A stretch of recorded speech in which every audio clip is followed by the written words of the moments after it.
queridos internautas, sejam muito bem-vindos ao canal Centro Espírita Jesus de Nazaré.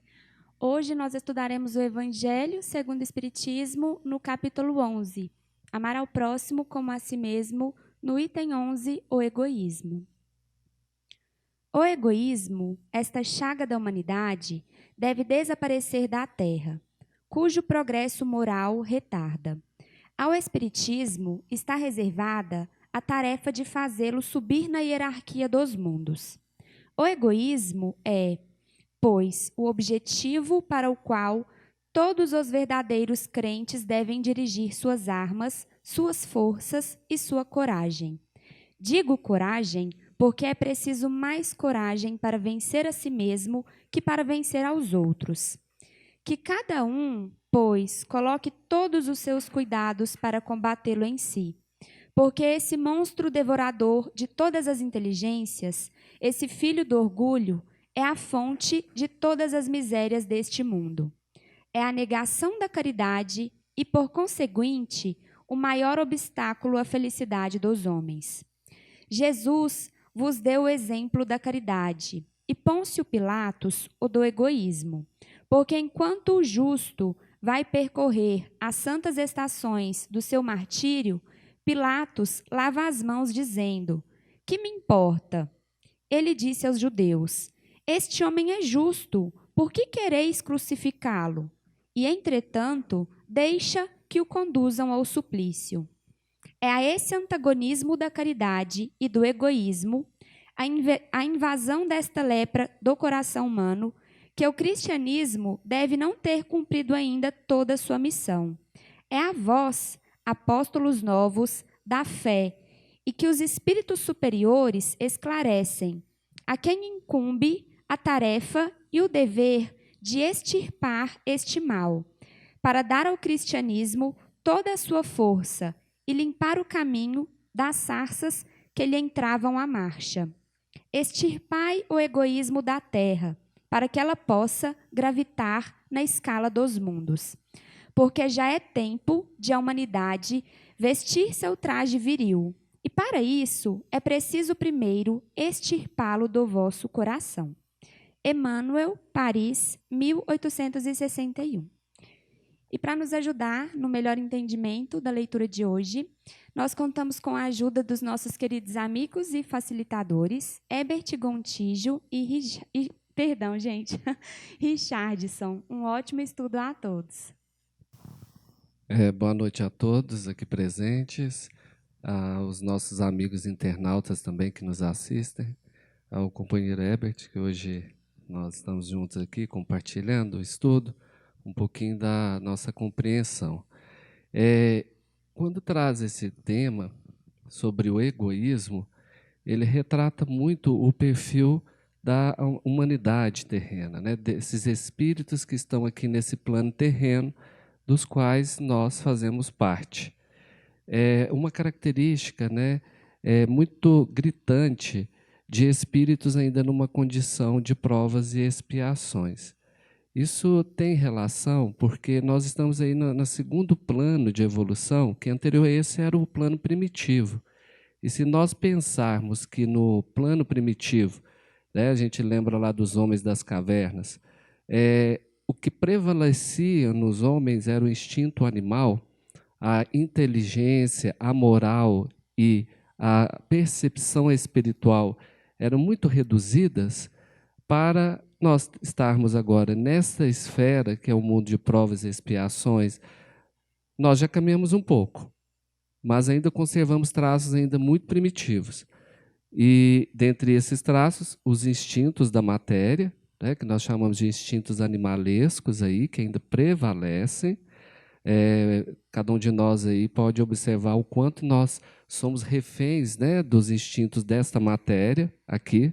Muitas das vezes somos levados a comportamentos resultantes para simplesmente saciar os instintos e as necessidades dessa matéria.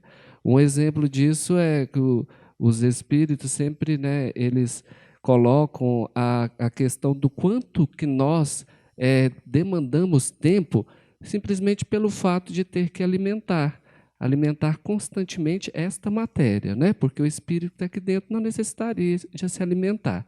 Quem deve relembrar aí, quando o André Luiz retorna para o plano espiritual, e aí, quando ele chega lá no nosso lar, ele tem que se readaptar. Ou seja, todos os espíritos que retornam, eles ainda conservam os traços dessa matéria, as impressões dela, de uma forma muito forte. E essas rotinas, né? Comer, dormir, fazer xixi, fazer cocô, isso tudo faz parte de quê? Da matéria. O espírito não necessita disso. E quando os espíritos retornam, eles até ficam ainda condicionados, né? Eles ficam aprisionados a isso. Então, vocês devem lembrar na parte que o André Luiz, duas partes interessantes. A primeira é quando ele vai ser acolhido, né, na nova família lá, e eles falam, nós vamos hoje jantar. Aí serve uma sopinha, né, uma aguinha lá, que aí ele fica sempre, de novo, lá nas câmaras de retificação era assim, aqui também. Na verdade, aqueles espíritos eles estavam ali tentando ajudá-lo, porque o espírito não necessita, né, de alimento, o corpo físico necessita. Outra parte também que nos lembra é quando ele está conversando com a Narcisa, lá nas câmaras de retificação, aí ele fala assim, eu preciso dormir um pouco. Aí a Narcisa, que é um espírito já, né, bem esclarecido, olha para ele e fala, sim, pode se recolher em uma das câmaras para você descansar. Mas um espírito precisar de dormir, né, não necessita. Até nós mesmos, quando estamos aqui, à noite, quando dormimos, é o corpo físico. O corpo físico necessita. O nosso espírito não necessita descanso. Tanto que entramos em desdobramento e vamos ao plano espiritual, queira Deus para regiões positivas, né? Porque, de acordo com o ritmo que a gente anda aqui, a galera do mal já está esperando a gente lá, e aí a gente vai para regiões densas e inferiores, mas o espírito não precisa.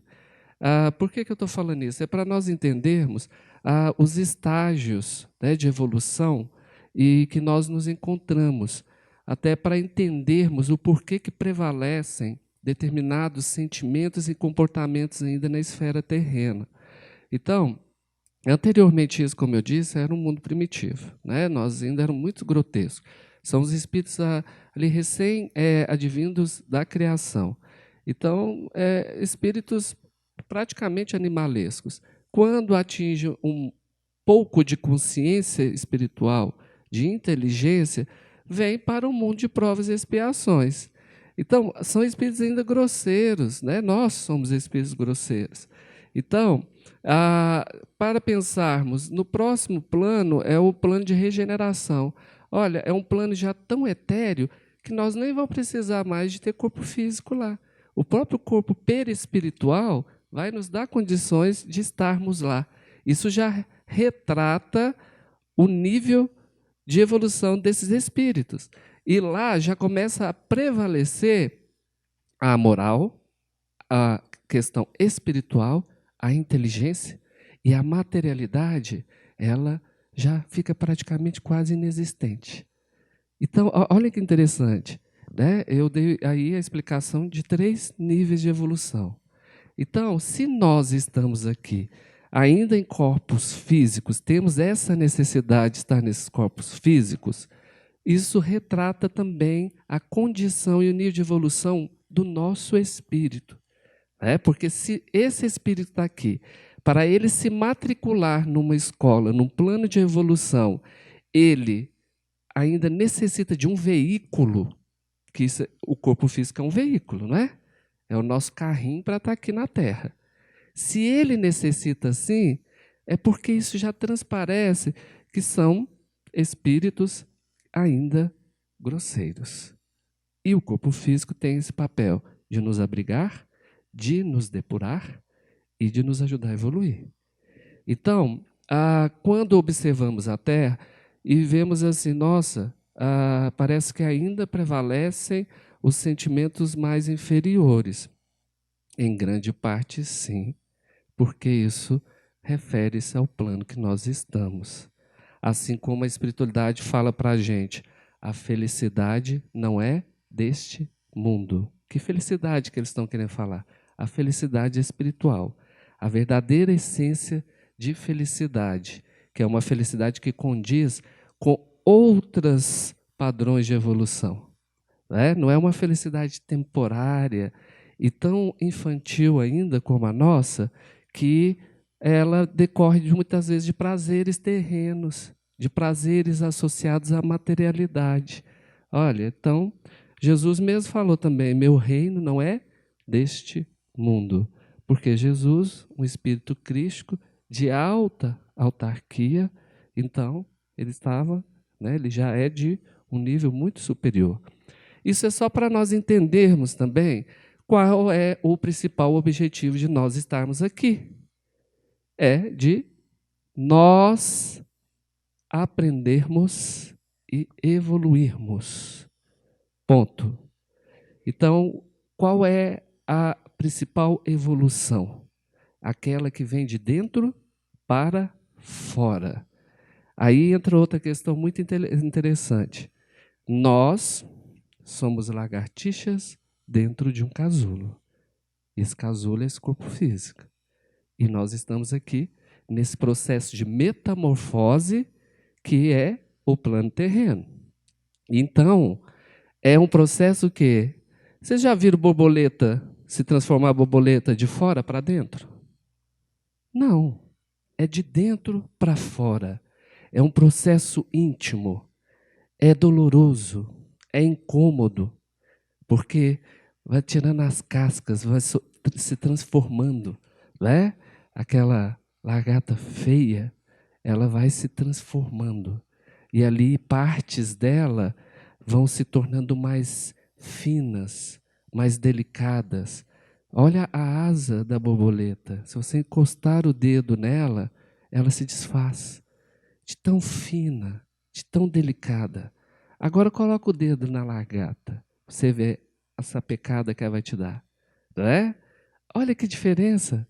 Então, isso é para nós entendermos que todo o processo de mudança, todo o processo de evolução, ele está dentro de nós.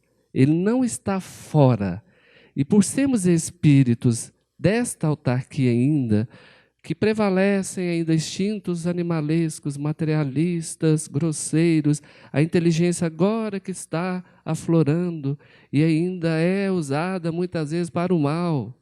A moral está lá embaixo reduzida, a evolução espiritual muito reduzida.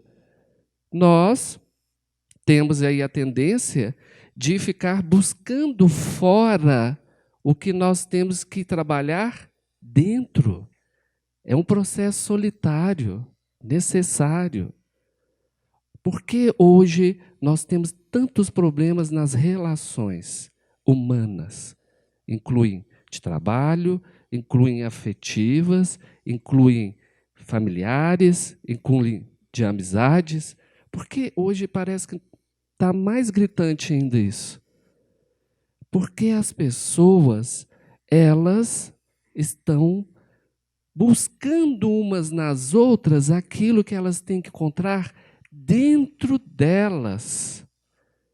E aí geram todas essas expectativas, essas frustrações, quando o outro não atende à sua necessidade. O outro não tem que atender a necessidade de ninguém, a não ser dele mesmo.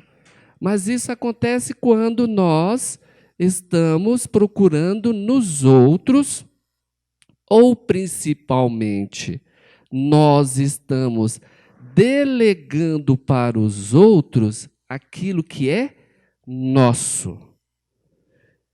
E então, nós estamos nessa atual conjuntura dos conflitos, das insatisfações, dos relacionamentos, da infelicidade, seja conjugal, seja no trabalho, seja na família, seja nas amizades, porque o outro nunca vai te satisfazer enquanto você não olhar para dentro, você não encontrar em você as próprias respostas.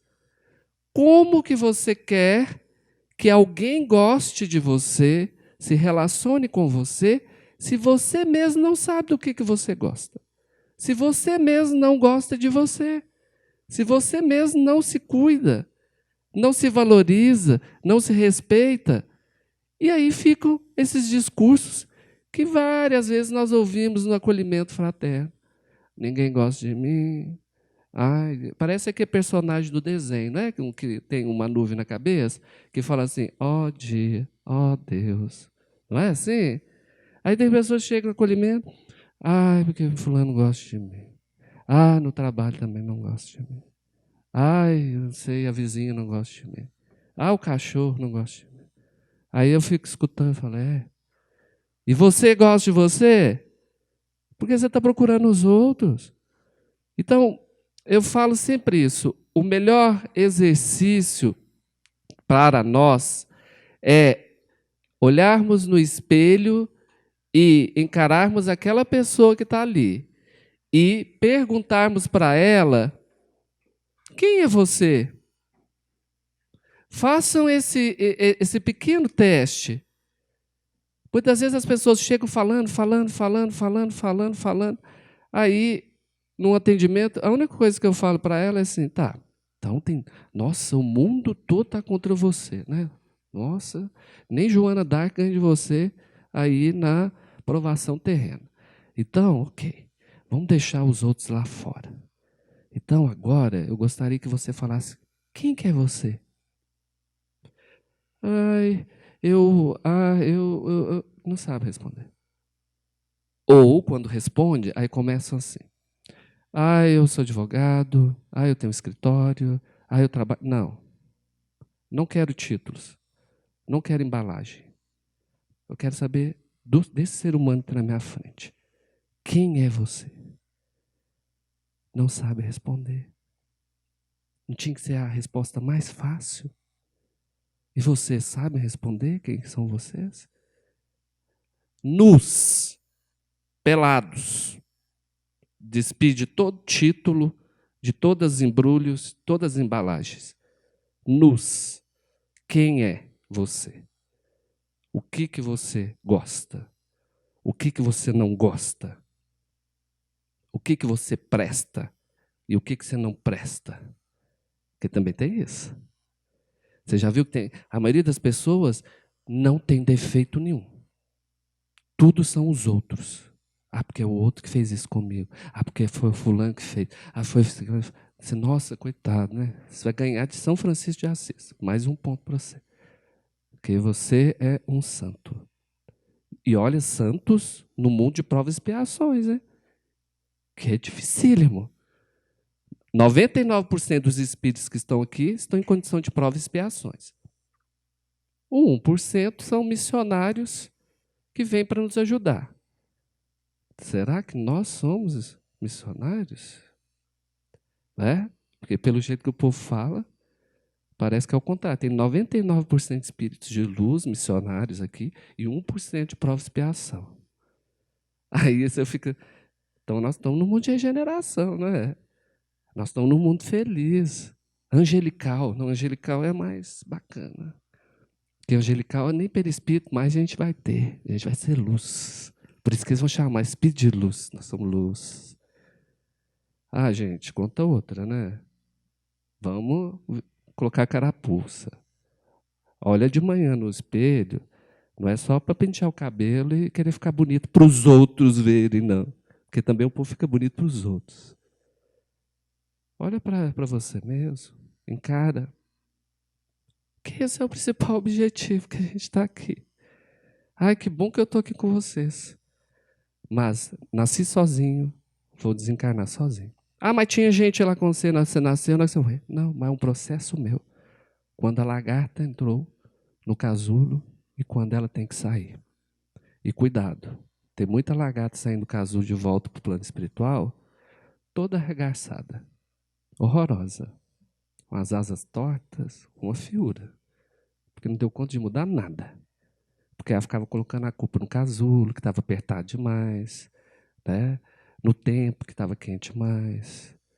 Ah, passou outra lagarta ali também. Ela não olhou para aquilo que é dela. Isso retrata a questão do egoísmo. O maior egoísmo que nós podemos ter é para com quem? Nós mesmos. Porque quando a gente retorna para o outro lado, sabe qual que é o juiz que vai estar lá esperando a gente? Ele se chama consciência. Está lá no céu e inferno. E esse juiz, a gente não escapa. Aqui mesmo a gente já não escapa, né? Esse troço chamado consciência é doloroso. Não tem jeito. E o detalhe é que, ainda lá do lado de lá, tem espíritos que ainda continuam colocando a culpa nos outros, obsediando os outros. Ah, eu estou aqui que eu vou voltar lá porque foi fulano, que foi Beltrano. Não foi. Foi eu mesmo. E enquanto não cai a ficha, não vai poder ser resgatado. Não vai poder ser preparado para voltar e recomeçar de onde? De onde parou. Né?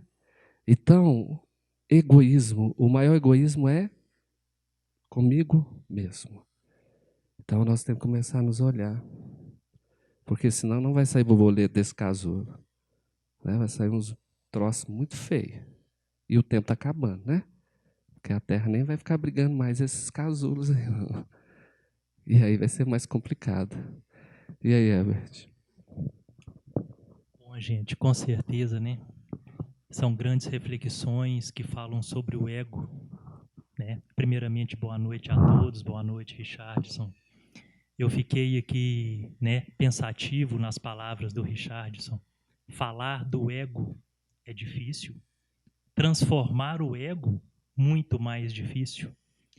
E vários questionamentos nós temos sobre essa transformação.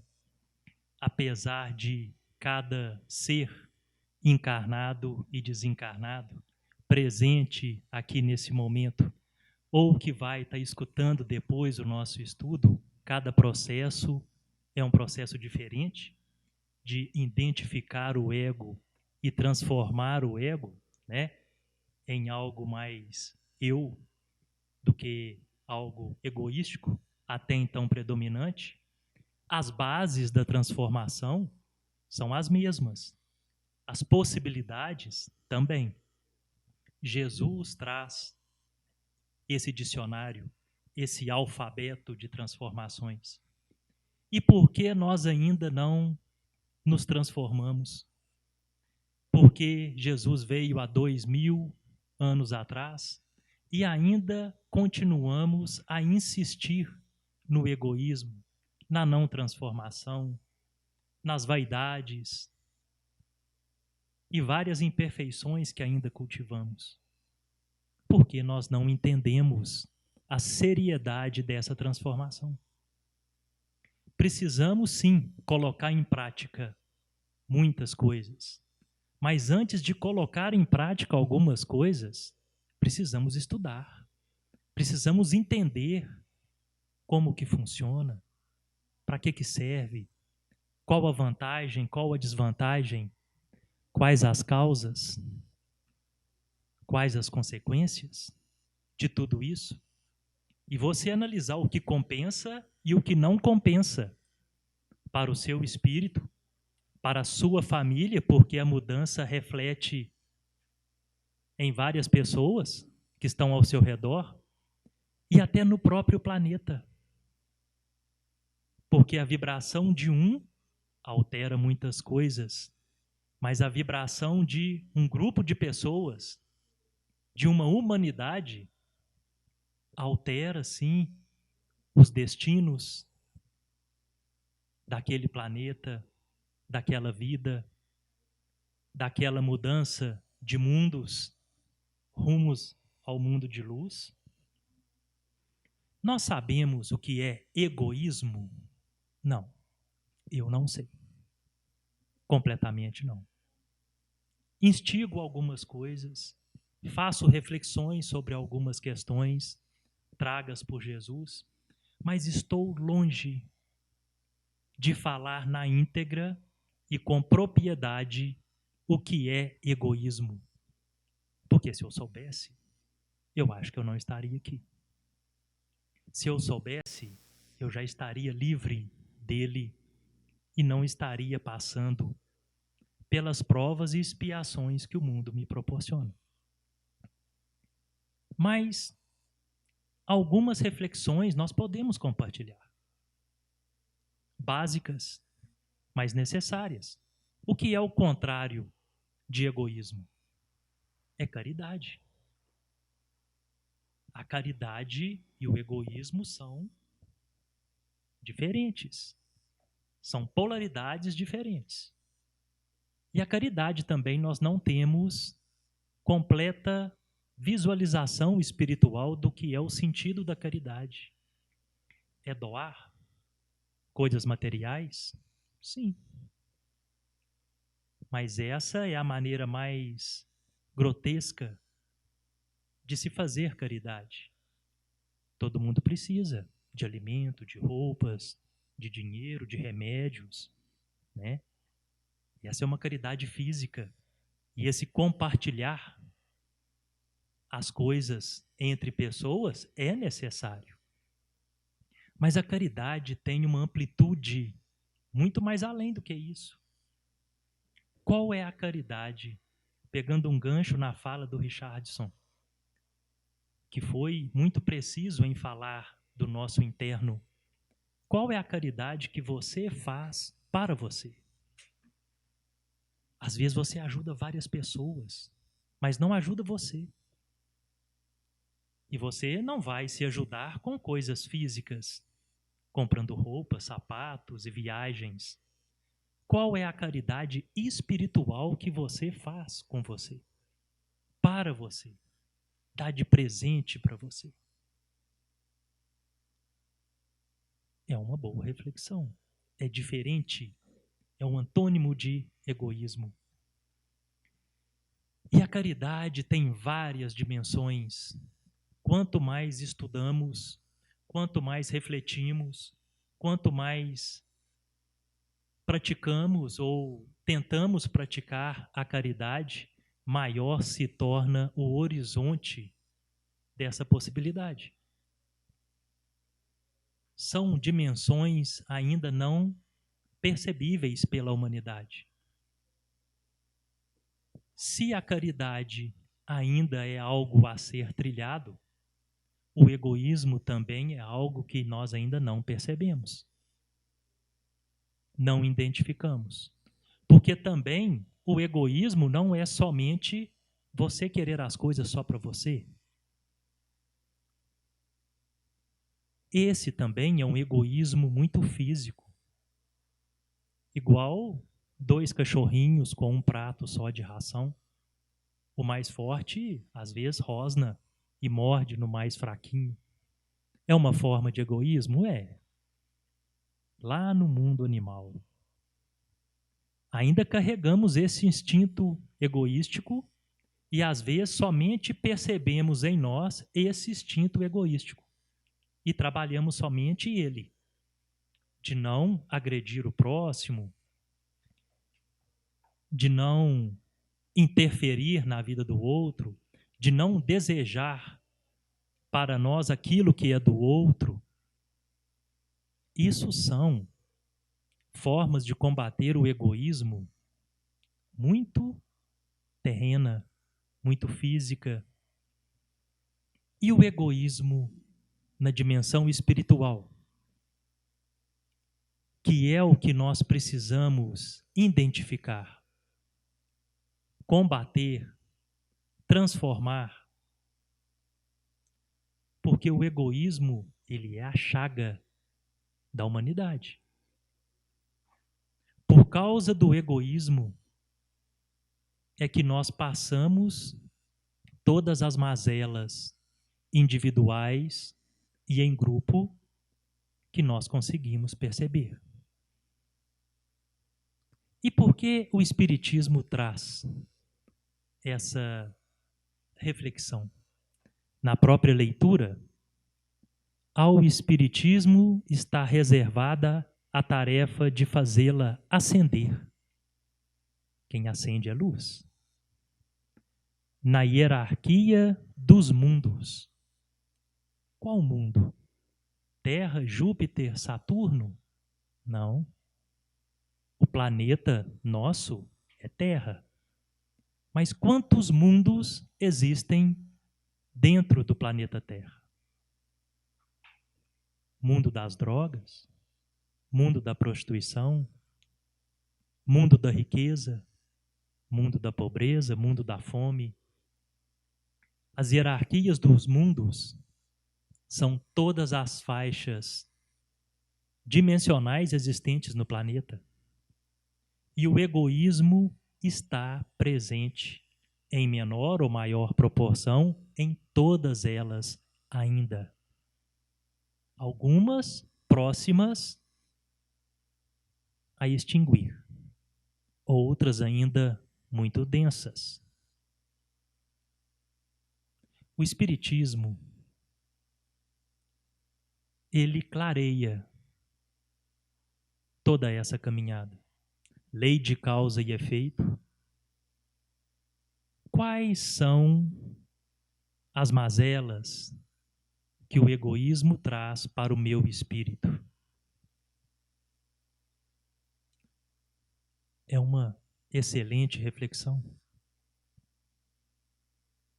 Porque hoje somos aquilo que somos devido à nossa caminhada espiritual, marcada a princípio por muito egoísmo.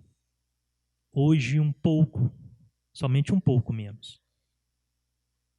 Mas se você se dispõe a buscar, você vai encontrar. Deus, ou o universo, ou a nossa caminhada, que é tudo uma coisa única. A partir do momento que você se dispõe a encontrar respostas, a buscar sinceramente, as coisas vão chegando. As oportunidades vão chegando junto com as provas. É igual uma escola. Se você faz uma matrícula, porque você quer aprender.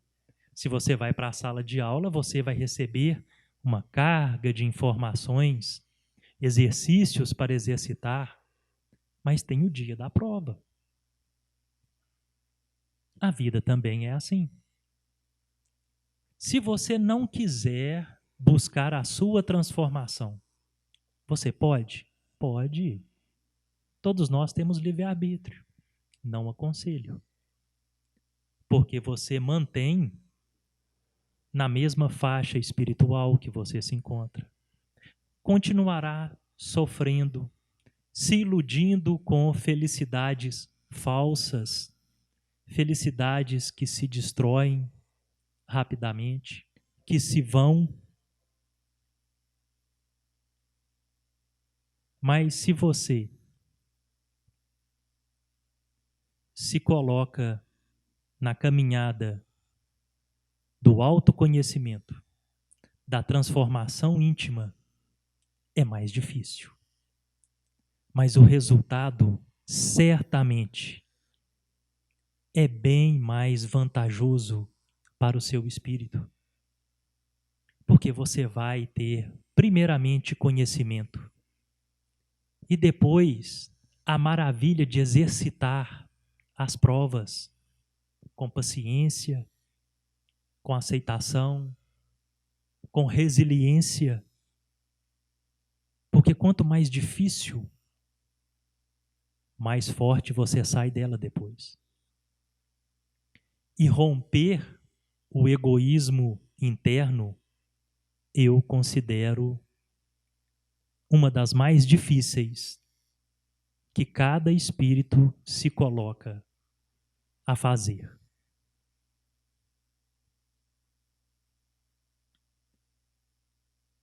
Bom,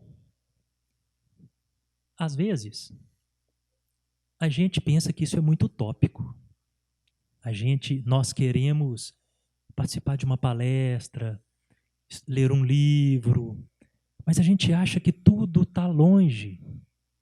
Nossa, legal falar sobre espiritualidade, falar sobre mundo espiritual, falar sobre vida após a morte. Mas a gente coloca um abismo entre o que a gente lê, o que a gente estuda e a nossa própria vida. Parece que a gente tem medo de lançar voos nessa transformação. Se você sair ali fora, hoje à noite está limpa, eu acho. Mas se você sai ali fora, você vai ver estrelas, lua.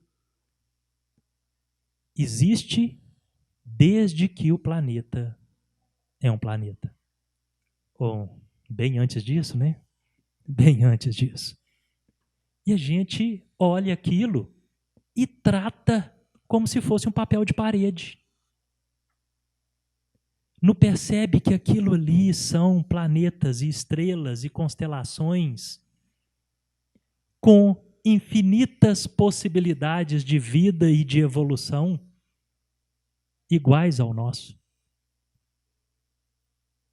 E você está de máscara? A minha está aqui. E você vai tomar a vacina e está se precavendo contra uma pandemia e acha que é natural. Não, isso é um fenômeno da natureza. Não é. Tudo é o desencadear das nossas ações. Supondo que Jesus veio há 2000 anos atrás, trouxe o caminho, a verdade e a vida para a nossa transformação, e nós tivéssemos percebido, mudássemos, estaríamos tendo desigualdade social igual temos hoje? Acredito que não. Estaríamos passando por isolamento, crise econômica, pandemias? Também acredito que não. É a minha opinião. Mas, se estamos passando por tudo isso, não é um puxãozinho de orelha? Oi, vamos acordar. Vamos autoconhecer. Vamos nos transformar. Vamos deixar o egoísmo lá no mundo primitivo e vamos adentrar no caminho de Jesus, na luz que Jesus trouxe. Porque é para isso que você existe, para brilhar, não para ficar rodando em círculos igual um cachorro atrás do próprio rabo, através ou do próprio umbigo, namorando eternamente o seu ego. O ego é físico, é mundano, é passageiro, traz sofrimento, angústia, desespero, caos ao espírito. A libertação do ego faz caminharmos em marcha aos mundos mais felizes. Por isso que dialogamos. A evolução, ela é individual, sim, mas precisamos caminhar em marcha. De que adianta um de nós romper a barreira das reencarnações, se tornar uma luz, se os demais continuarem nos equívocos? Não somos irmãos? Até para evoluir é necessário romper o egoísmo. A responsabilidade da minha evolução é minha, não é de vocês, é minha. Mas eu não posso somente pensar na minha evolução, no meu autoconhecimento. Eu preciso me esforçar ao máximo para que todos nós tenhamos as mesmas possibilidades. Somos irmãos de uma grande família. Caminhamos juntos, não caminhamos só. A ovelha que se perde um dia volta para o rebanho.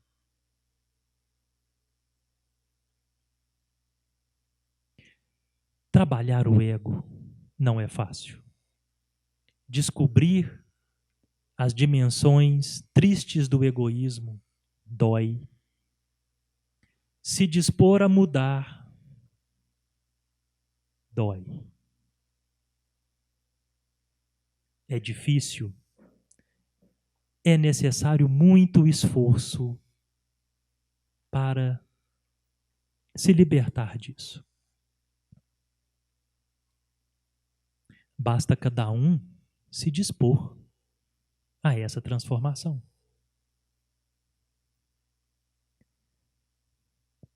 Não é mesmo, Richardson? Eu estou pensando aqui, quando você fala de egoísmo, né? A palavra termina com ismo, e no vocabulário médico, toda palavra que termina com ismo é doença. Então, egoísmo, uma doença do ego, né? Uma doença de mim mesmo, né? Excesso de mim mesmo.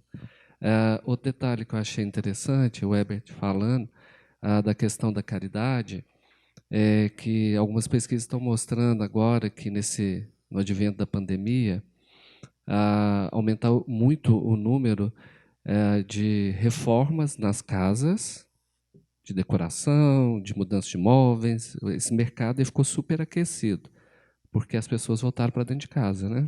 Que elas ficam sempre fugindo, sempre fora. Aumentaram o número de divórcios, né, separações. Aumentaram o número de crianças e adolescentes que foram levados para os psicólogos. Aí nós vamos refletindo o porquê. E também o número de cirurgias plásticas e procedimentos estéticos aumentaram.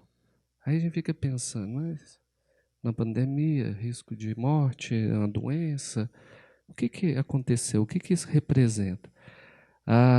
Nós, quando não conseguimos mudar dentro, a gente muda fora. Então, as famílias que não conseguem estarem juntas e se verem, se amarem e resolverem os problemas, elas mudam a casa. Uma pessoa que tem baixa autoestima, que não se ama, ela faz cirurgia plástica. Um pai que não conhece os filhos, leva para o psicólogo. Um marido, uma esposa que não se relacionam bem, se divorciam. Isso é reflexo do tanto que nós estamos procurando fora o que deveríamos procurar dentro. E tudo isso reflete. A humanidade, ela está pautada no saímos de manhã. Muitas vezes o pai sai antes da mãe dos filhos, não vê porque eles estão dormindo. E aí passa o dia todo trabalhando, a mulher muitas vezes trabalha, os filhos passam o dia inteiro ou em escola ou várias outras atividades, porque hoje isso que é tido como de valor. E quando chega a noite, o pai volta, muitas vezes os filhos vê muito rapidamente, se não já estão dormindo, conversa muito pouco com a esposa, se já não está dormindo, e assim entra a semana, fecha a semana. E a pandemia, ela veio para quê? Para nos colocar de castigo dentro de casa. Para fazer nós olharmos para aquilo que é importante. A espiritualidade já deixou claro isso. Nenhuma folha cai de uma árvore se Deus não permitir. A pandemia pode ser vista da pior forma possível, mas ela tem algo de importante. E ela está levando a todos nós a olhar para onde? Para dentro. Porque se a gente não fizer uma plástica aqui dentro, se a gente não melhorar aqui dentro, não há rosto bonito, bumbum bonito, peito bonito, não há braços fortes que os homens procuram, né, nas academias, que vá camuflar a feiura que é dentro. É dentro que as pessoas têm que se tornarem bonitas, elas têm que se transformarem. É nas relações que estão, se está dentro de uma família, se tiveram filhos, é porque tem compromisso, tem responsabilidade com esses espíritos. E o que está sendo feito? Hoje é pai, é mãe, simplesmente para levar na porta da escola e deixar tudo nas mãos da escola. A escola hoje tem que ensinar até falar bom dia, boa tarde, obrigado. Né? A escola é para estudar matemática, é para aprender biologia, não é para ficar aprendendo questões que são do berço familiar e afetivo. As relações, né, líquidas. Tem um filósofo que se chama Bauman que fala muito disso. As relações de hoje são líquidas. Que é isso? Hoje nós estamos colocando as pessoas nas prateleiras. Aí, se eu estou com alguém, aquela pessoa apresentou uma coisa que eu não gosto, aí eu simplesmente descarto. Assim como eu troco de celular quando daquela tecnologia já não está me satisfazendo mais. Mas espera aí, são seres humanos. Nós estamos num mundo de provas e expiações. Ninguém é perfeito, a começar de mim mesmo. E por que eu estou buscando a perfeição no outro se eu não a ofereço? Então, é porque eu só busco fora. E aquilo que eu falei no começo, é muito fácil. Né? A gente julgar para o outro, apontar o outro. É o que o Emmanuel às vezes falava com o Chico. É muito bom a gente ter alguém para a gente colocar a culpa daquilo que é da gente, não é? Vocês pararam para pensar que, não justificando, mas quando as pessoas fazem algo contra a gente, ser vítima é bom demais. Nossa, é muito bom ser vítima, né? E tem gente que é vítima de coisa que aconteceu lá na infância, e já está com 100 anos de idade, ele continua arrastando e condenando aquela pessoa por aquilo que ela fez. É muito bom ser vítima, né? É uma posição muito confortável. Mas será que quantas vítimas eu fiz, né? Enquanto eu sou vítima de algo, eu também já fiz várias vítimas. E aí, eu olho para isso. Então, nós precisamos tratar essa doença chamada de egoísmo. Uma doença do eu, do excesso de eu e da fuga do eu. O nosso horário já deu. Agradecer a oportunidade, agradecer ao Herbert e a todos vocês aí. Bom, gente, boa noite a todos. Até o nosso próximo estudo.